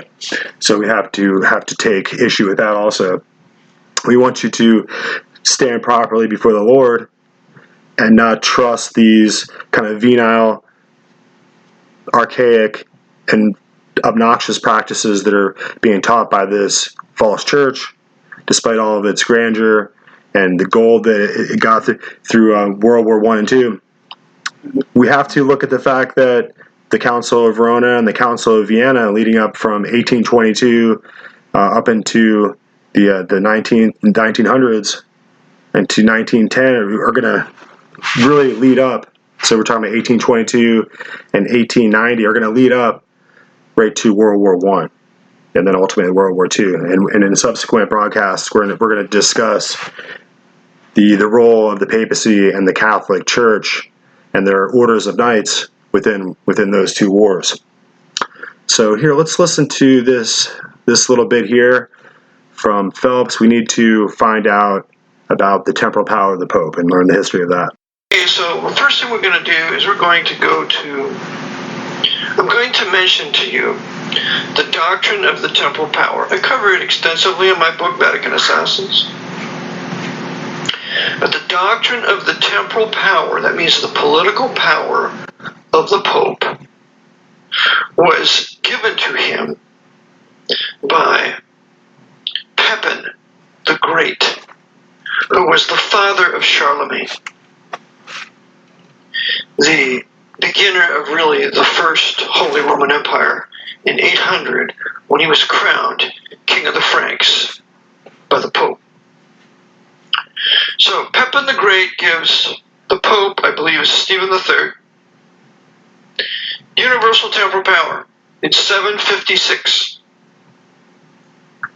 This means that the Pope, the Bishop of Rome, has the power ultimately to rule the governments of all nations. I will repeat, the temporal power of the Pope is the doctrine that he has the right given to him by Christ, quote unquote, with the power of the keys, believing that Peter was the first Pope and therefore his successors have these same powers, the powers of the keys, of binding and loosing, temporal and spiritual power. This temporal power is symbolized by a silver key on the Vatican flag. This is the same silver key that's on display at NSA headquarters in Roman Catholic Fort Meade, Maryland. General Meade of the Yankee Union Communist Army, being a Roman Catholic, that won the Battle of Gettysburg in 1863 after General Robert E. Lee, the apostate Episcopalian, deliberately threw the battle and sacrificed Pickett's division. So, NSA is headquartered at Fort Meade, Maryland, and when you enter its headquarters, you will see an eagle clutching a silver key. The silver key is the silver key of the Vatican flag, symbolizing the Pope's temporal power. Therefore, the purpose of the NSA, as created by the National Security Act in 1947, which also created the Central Intelligence Agency and the Department of Defense, Joint Chiefs of Staff, all that was done in 1947. But the purpose of these intelligence communities is to restore the temporal power of the Pope around the world. And so the United States, with its military government having been put in place by the evil and wicked, demon-possessed Scottish Rite Freemason of the 32nd degree, Franklin Delano Roosevelt. When he put that military government in place with Proclamation 2040, based on the Trading with the Enemy Act, he imposed an emergency war powers military government over all the people deemed U.S. citizens and now enemy belligerents living in states deemed occupied territories. What for? So that the Pope could control the commander-in-chief. The commander-in-chief controlling the states and the governors then controlling the people. And that's exactly what we're having today. He is subject to the Commander-in-Chief of Washington, or Commander-in-Chief of Washington is subject to the Pope. So, this is the doctrine of the temporal power, and we in America today are feeling the effects of the temporal power of the Pope as exercised through President Donald Trump, because no matter what political party the president is in, he better do what the Pope tells him to do, or he will be Kennedy'd. The only president of the 20th century who dared to truly oppose the Pope was a Roman Catholic, fourth degree knight of Columbus, named John F. Kennedy. So, this is the doctrine of the temporal power, and we are living under it today. The command to wear masks when there is no pandemic is an effect of the Pope's temporal power. The command to stay indoors and not go outside is a result of the enforcement of the Pope's temporal power through the commander-in-chief, through the governor of your state. This is the doctrine of the temporal power. The further commands, because they have other things planned for us here. Further commands is, if you don't wear a mask, you can be fined. And if you don't pay the fine, they're going to suspend your driver's license. Then what are you going to do? Then you can't work for good, for sure. And furthermore, if you don't wear a mask, and all the deluded people out there who listen to the news media, be it right or left, be it MSNBC, with that lying Rachel Maddow, or that Fox News with that lying Laura Ingraham, they're both Roman Catholics. They're both on one extreme or the other. One's a racial Jew and others a racial Gentile. But they're all working for the Pope, and they're both millionaires. I guess because the Vatican is so secret, these figures aren't published anywhere, or are they? Never. Oh no, they're not published. It's not accessible to anybody? No. Because you see, they're considered private records of a private corporation. But private corporations can be like under the SEC and that. That's true, but remember, it's under a sovereign state, the sovereign state of Vatican City, so it's exempt or immune from any prosecution. And remember also that the Pope is a sovereign or a king in the law. He's also regarded as the king of Rome, so he cannot be sued.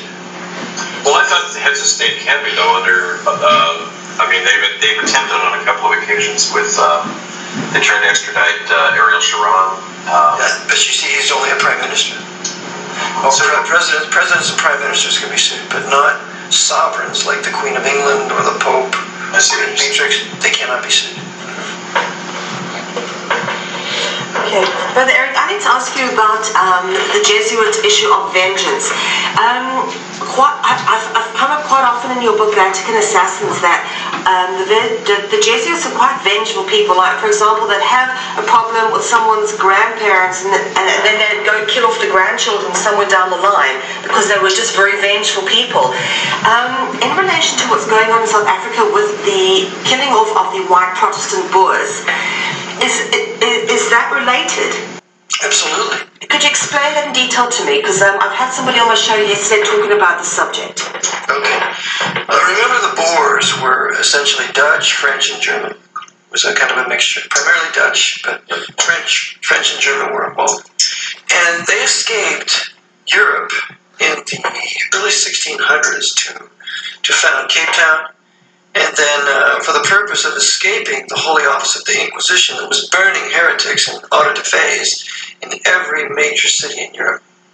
So they got out, and because they were the great shippers and mariners, they went down to the farthest place away that they knew of to get away from papal Europe, destroying the Reformation at the time, and moved into South Africa. But they then moved north, and they purchased the land that they ultimately dwelt on from the Zulus. They never stole it from the Zulus. In fact, the Zulus shed first blood, which led to the Battle of Red River, where the Boers just annihilated 15,000 Zulus, but they never started it. So the Boers were protected by the Lord, and he gave them a place to live, because all they wanted to do was have freedom of worship. And the Jesuits regarded them as escapees from Europe. So when the Jesuits took over the British crown with no later than King George III, they then used the crown to further their ends, and one of those ends was to go after the Protestant white nations of the world. That's what they did when they made war on us here in America, and that's what they later did against the Boers in the 19th century, in the 1800s, when they started their Boer War, their two Boer Wars, for the purpose of annihilating them. And when they did not succeed in doing that, then they had to back off for a while, but then they continued to press the matter. The Boers, the South Africans, got their own republic under Hendrik Verwoerd for a while, but Hendrik Verwoerd, who he was knifed through the heart in the Parliament of South Africa, brutally murdered, and they didn't clean up the blood from all the blood all over the rug for 4 years as a warning to anybody that would dare want to have their own white Protestant nation of South Africa. So after the British killed him using one of their assassins, after the Jesuits used the British crown to do it, then ultimately they began their systematic destruction of South Africa with the denunciation of apartheid. And then when they destroyed apartheid using Bill Clinton, that Jesuit-trained individual, then they, by way of the Jesuits using their African National Congress, Louis Malema, Nelson Mandela, Mbeki and Mandela were both Knights of Malta, by the way. And Brother Eric, the Council of Trent. just want to say, it's Julius Malema is this African National Congress youth leader who was actually expelled after pointing the finger at Nicky Oppenheimer, which is very, very naughty of someone in the African National Congress to do, because as you know, Nicky Oppenheimer owns half of South Africa, and of course is a Knight of Malta. But Julius Malema has been going around saying, kill the farmer, kill the Boer. Is this directly from Jesuit rhetoric? Oh yes, that's Jesuit rhetoric, because the Boers are all Protestants. There aren't any Catholic Boers. They're all historically Protestants. And they are the food producers of the country. So we're going to do two things. We're going to kill the Protestants pursuant to the Council of Trent. And we're going to kill the food producers. So after we do that, we can bring all the blacks into starvation. And that's exactly what they've done in Rhodesia, aka Zimbabwe. What they've done in Zimbabwe, they're going to do in South Africa. Eric, just a thing I'm trying to remember from my theological training. The Council of Trent, was that where the Jesuits were given the official okay, or was that something else? No, the Jesuits were brought into the papacy in 1540 with a papal bull of Paul III, who was a Farnese, one of the royal families. But the Council of Trent was the formal denunciation of the doctrines of the Reformation, justification by faith alone and so on. And that council lasted for 18 years. It lasted from 1545 to 1563, on and off. And it ends up with accursed be all heretics. So the Council of Trent condemns everything that was taught and preached during the Reformation, and then the Jesuit fourth vow allows to go into all the historic white Protestant nations, destroy them all, kill the leaders if necessary. If they can't kill them openly, they kill them secretly, for the purpose of restoring them all back to the post-temple power. The problem is, all the historic white Protestant nations are now under temple power. Canada, ever since Trudeau, has been the temple power of the Pope. The U.S., ever since Theodore Roosevelt at the latest, has been under the Pope's temple power. Sorry, talk a bit about Trudeau and that connection. I know he's... Trudeau was completely controlled by the Jesuits. I believe he was also a Knight of Malta. I have his nephew, who was been on my program, the nephew of the Jesuit that advised Trudeau. He's been on my program. His name escapes me right now. But I can get him for you if you want. He's Canadian. Canada. By making them all subject to Quebec and taxing the English Protestants for the benefit of the Quebecan Catholics. That's been their whole design for years. That's why they're shoving French down the throats of all the English speakers, but they won't have English. They don't want to have English in Quebec. And when I was in Quebec about 2 years ago visiting a retired, or actually a defrocked bishop named Gerard Buffard, he took me out to a restaurant, and I was just being courteous to some of the Quebecans there. They wouldn't even talk to me. He said, "Eric, don't waste your time. You're English. They will not speak to you." So the Jesuits have imbibed a great hatred among the Quebec French people for the English Protestant people. And I've experienced that firsthand. So the temporal power of the Pope over finance through the Federal Reserve that the Pope controls. One of the past presidents of the Federal Reserve was a man named Peter G. Peterson. He was a presider of the Council on Foreign Relations out of New York City. The Council on Foreign Relations out of New York City is overseen by the Archbishop of New York City, today Timothy Cardinal Dolan. Used to be Edward Cardinal Egan at the time of 9/11. Edward Cardinal Egan oversaw the entire 9/11, bring it down to the World Trade Center. That's right.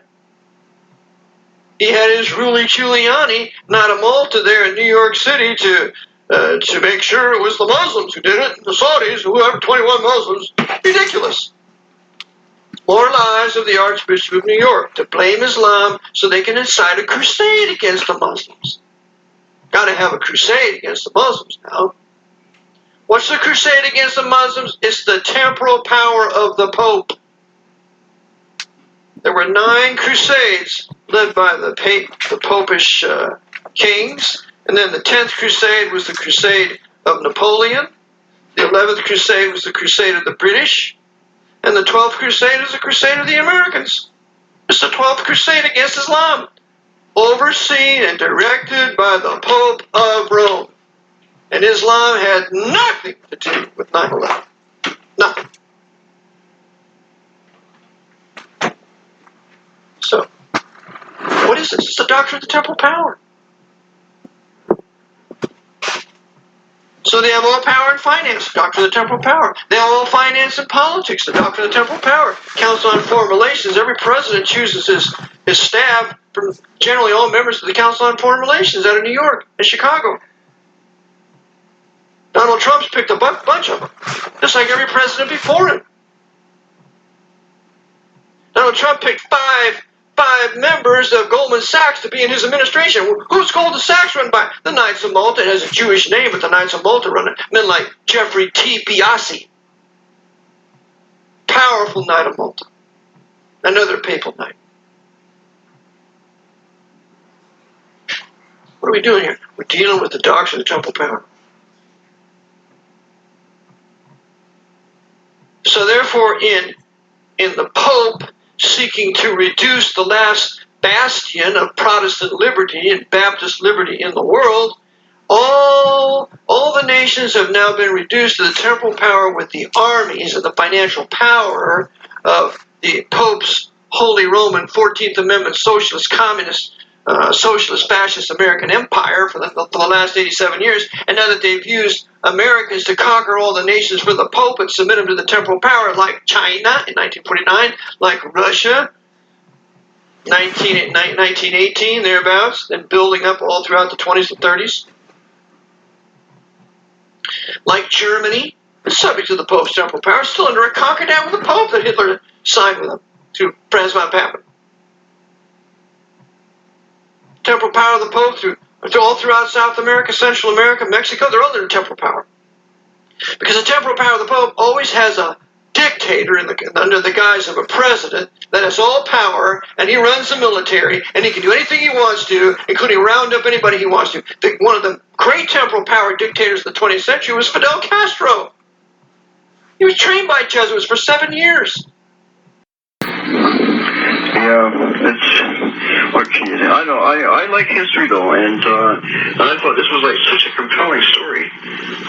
And it hasn't been and especially after talking with my relatives and that in the States, they're going, oh, all they're taught is that, you know, booth. And I go, well, there were other people that were hung and sent to jail. What about all them?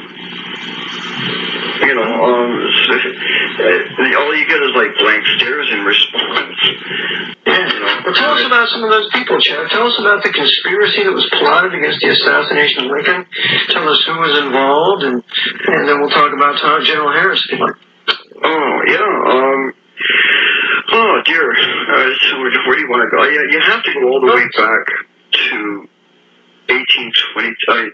It's quite an involved thing to get up to the point where Booth and John Surratt and Surratt and Harold and all those guys were kind of brought together in the house of John Surratt under the control of the priest, the main priest, I guess, was Bernard Wiggett.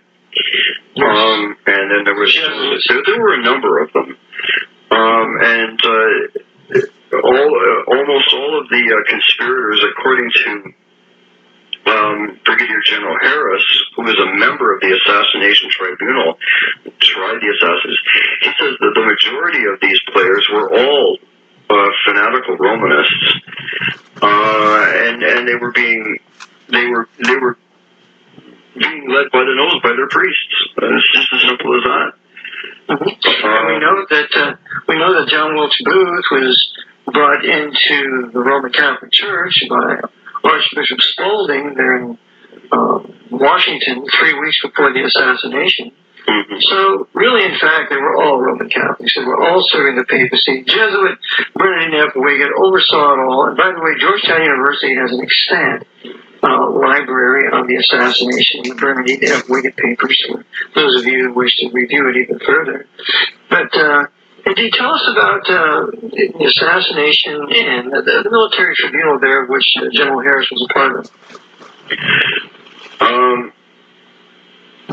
Well, like, how do you mean they decided? Like, they got together, they decided what they were going to do. You know, they each had their own roles. John Surratt, he was like one of the main ringleaders, by the way. And his name is rarely ever mentioned in history. And he was like he's just a kid, but I mean, like 19 years old and that. But I mean, he's kind of the guy that's bringing all this together, and eventually went to the Vatican, became a member of the Papal Guard, and you've got the Pope protecting Surratt, and Surratt protecting the Pope. It's quite a symbiotic relationship there after the assassination.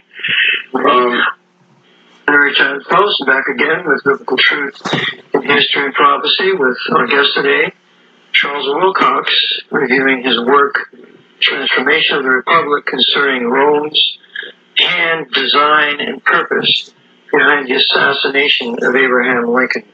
A secret that's been kept from us, the American people, through academia, through our public schools, because there can be nothing detrimental ever said about the papacy. Okay, Chuck, I'd like you now to go into what happened to Surratt after the assassination. I know he was calling time outside Ford's Theater, but can you trace his steps and where he went and ultimately what happened to him, please? Yeah, sure. Before I do that, though, may I give my website? Oh, yes, please. Okay, it's ctwilcox.com. That's WILCOX. And I've got a bunch of very interesting stuff on there. A couple of books that Samuel Morse had written, and just a lot of things that'll bring things into a modern day perspective as well. But you can also there's a link there for Lulu, and you can order the book through there if you set up an account with Lulu, or you can just send payment to a PO box that I have at the bottom of the homepage. That's ctwilcox.com. Okay, John Surratt. After the assassination. Do you have a phone number, Charles, if people might want to call you, or not presently, no. I'm sorry, I don't. but they can email me, cwilcox@telus.net. That's TELUS.net. Okay, very good. Okay. Okay, please continue. Yeah, okay. John Surratt, after the assassination, decided to hightail it to a little town outside of Montreal called Trois-Rivières, and he was harbored there. Actually, there was a couple of priests there.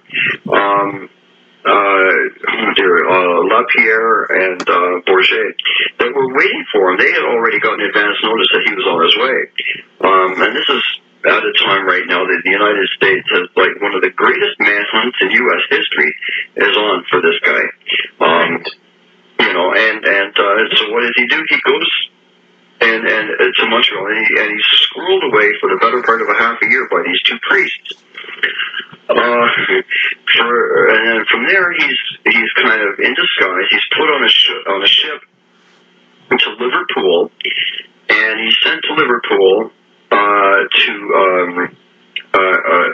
kind of a Roman Catholic clearinghouse, I guess. It's a place where all the priests of Europe and that, when they were coming through over to this side of the ocean, would come through this one place in Liverpool, and vice versa. Right, so it was a way station, as it were. So Surratt kind of sat there for a while, got money sent to him to finance his way to Italy. When he gets to Italy, he becomes a member of the Papal Zoology, like the Papal Guards, under the name of John Watson. And so here he is now, protecting the Pope, basically, and the Pope is protecting him. The Pope knowing full well that the United States is just livid and wanting to get this guy back, right? But there's no extradition treaty. Right. So, and that's typical of a popish assassination. The assassins are taken out of the country and sent to a place where there's no extradition. We see the very same thing happening with the Kennedy assassination. Mm-hmm. Please continue. Sure. So now it's getting to the point where the church is thinking, well, if we don't do something to kind of placate the United States government, then we're going to lose a lot of church property in that, and we can't have that. So what we're going to do is say, okay, we're going to offer him up to you, right? But under one condition, that he does not face capital punishment. And so the United States said, fine, okay, we'll accept that, right? So what happens next is they stage an escape for the guy. And all of the diplomatic correspondence that I was able to get from the period in the U.S. archives and that, it's just this great big soap opera of how John Surratt escaped, and Rome says, well, he escaped. Too bad, so sad. There's nothing we can do about it now, right? And he was given advance warning, and he was helped basically to escape. So the United States, through one of their contacts. In order to make a long story short, Surratt was on his way, trying to make his way to Alexandria, Egypt, when they ultimately arrested him and brought him back to the United States. But let's really just focus in on here what we're learning here tonight. We're learning all about the subterfuge and the espionage tactics and the geopolitical power structure that exerts itself on all the nations of the world through diplomacy, which should really authored this diplomacy, was probably practicing diplomacy before the United States was even born in 1776, the Vatican. And really it's Gregorian University and all of its different, ultimately here in the United States we have Fordham University and we have Georgetown University, but their scholars and their scholastic abilities through the Jesuit colleges and universities throughout the world and throughout the United States have been implementing the policies that are really reflective, that have shaped and really made their ultimate imprint on the United States and affected us, brought us into wars, directed the policies of our highest elected officials, ultimately directed the destiny of our country for the purpose of making sure that our sovereign nation served the interests and the wars and the intentions of the papacy. through the doctrine of the temporal power. And so this is something that we need to understand as Americans, that our freedoms and our constitutional liberties are to these people really just a joke. They're just a piece of paper. They have no meaning. They have their orders in the universities. They have their skull and bones. They have their secret clubs. They have their globalist powers. I mean, we're all just out here, people who are earning such and such dollars an hour, and who are really just conspiracy theorists. We're really just peasants, and we're really just sinking below the poverty line as the interest rates of the Federal Reserve debt seem to clock out of control as we borrow trillions of dollars and we look to our politicians to save us.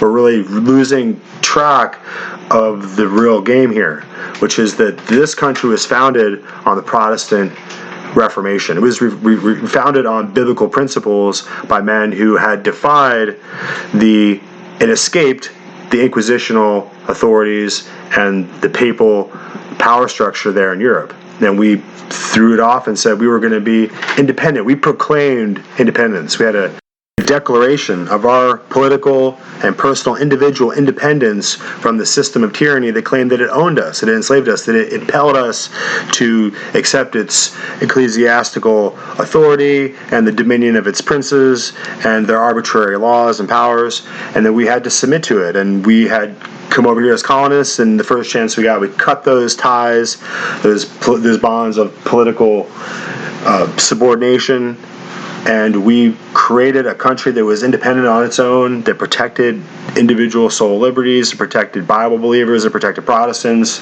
In this country, we have, in Pennsylvania, we have Amish farmers who still like to ride horse and buggy, and who make their own clothes and build their own barns. And we have this ethic distilled in this country that we can trust in God ourselves, that we don't need a Roman church or a Roman ritual or a Roman sacrament or a Roman rite or anything Romish at all, but that we can have our own Christian biblical doctrines and trust in the Lord, obey the Ten Commandments and believe in the Lord of hosts. And we don't need the Pope.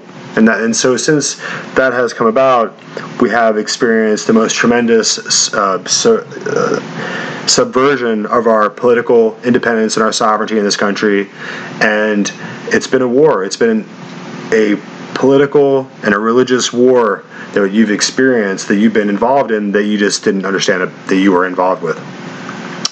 And so it's a matter of waking you up out of your ignorance. It's a matter of expressing to you that this is a place where the sovereignty of the Vatican City is subordinate, and where the desire of priests to molest our children or to set up confessional religion where we have to tell them all of our secrets in order to please God, I mean, all those superstitions of the canon law of the old system of the Dark Ages, the medieval era, are gone.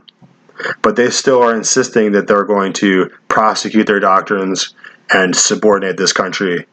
And ultimately, that's what we're looking at. We're looking at that fight between national independence and global tyranny taking place in our own time. And we have to understand it. We have to understand that today we have, for the first time, March 13th, 2013, we elected the first Jesuit Pope in Mario Bergoglio. And we have to recognize what that means and who that order is. And it's time to stop just consigning everything that makes us afraid to the conspiracy bin. We're not talking about UFOs or reptilians. That's all bullshit to get you off track.